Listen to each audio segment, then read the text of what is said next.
आदि, ये सब काय के लिए किए जाते हैं? भगवान के लिए, भगवान को प्राप्त करने के लिए, भगवान की कृपा पाने के लिए। अच्छा विचार करो कि ये सब क्यों करते हैं, क्या कारण है?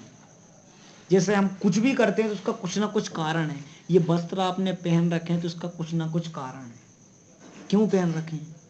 अपने शरीर को ढकने के लिए, अपनी सुरक्षा के लिए, अच्छा दिखने के लिए, सजना संवरने के लिए। बहुत सारे कारण होते हैं, ठीक है ना। ये घर बना है काय के लिए बना है?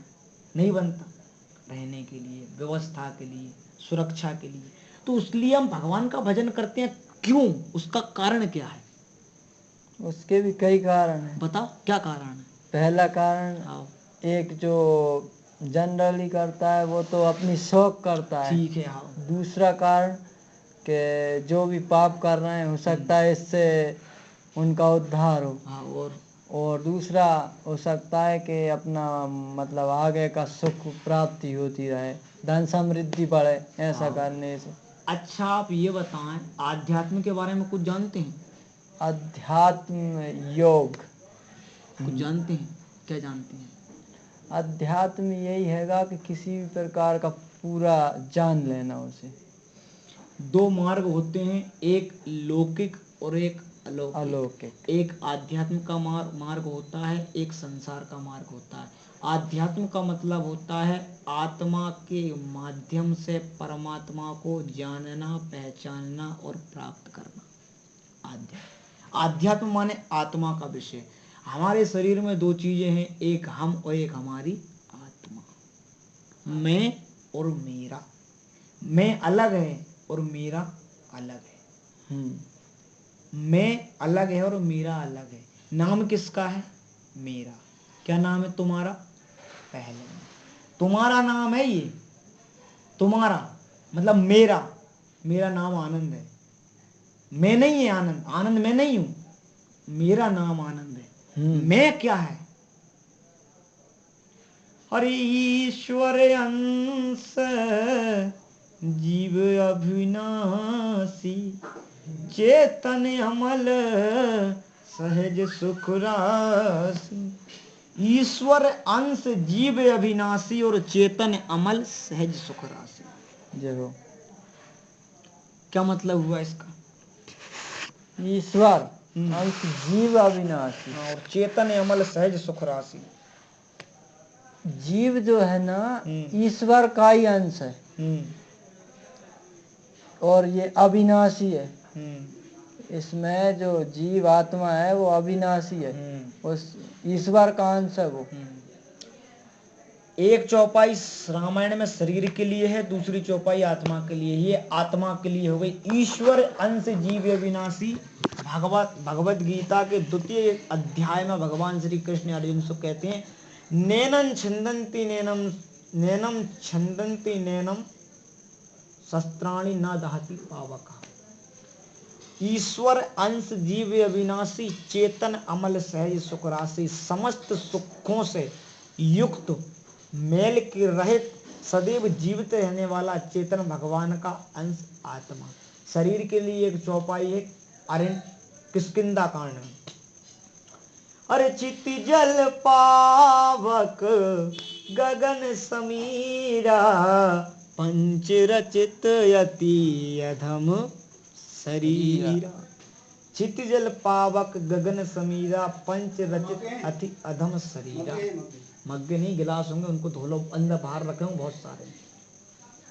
जल, अग्नि, हवा, पृथ्वी और आकाश, 5 तत्वों से मिलकर हमारा शरीर बना है। शरीर अलग है, आत्मा अलग है।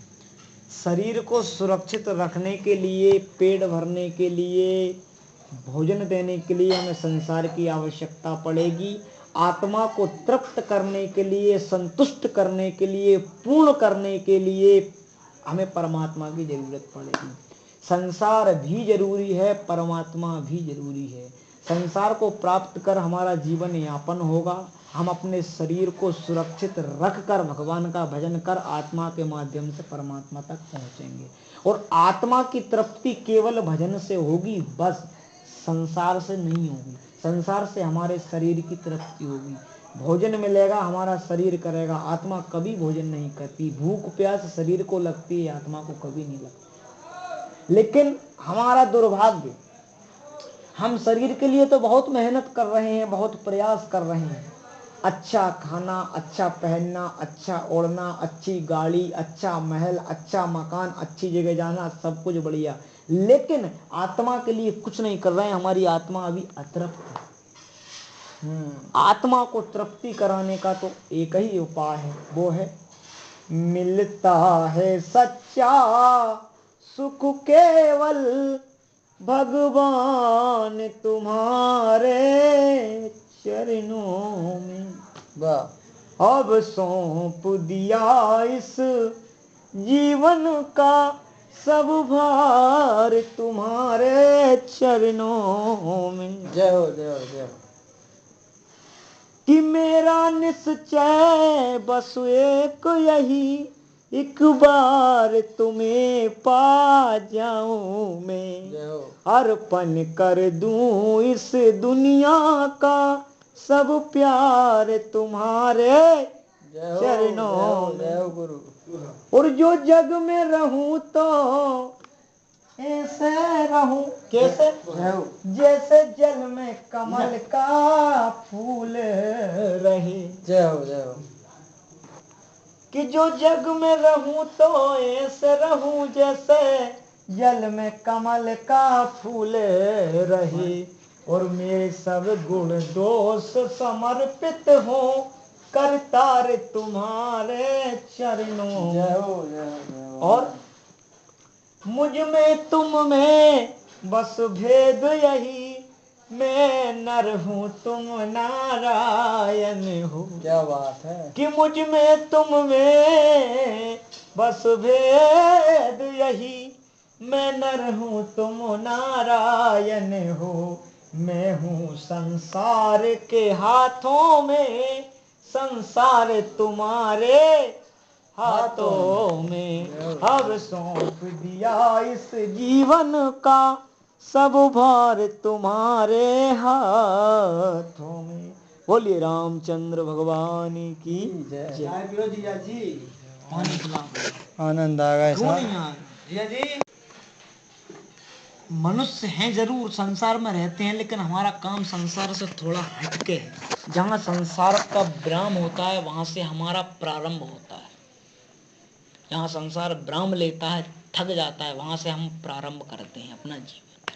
हमें संसार से कोई मतलब नहीं, हम केवल संसार में रहते हैं, जीवन यापन करते हैं शरीर को चलाने के लिए।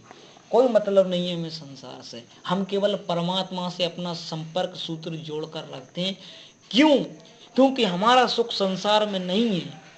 अनंत काल से हम इस संसार में भटक रहे हैं, हमने कुछ नहीं प्राप्त किया सिवा दुख के।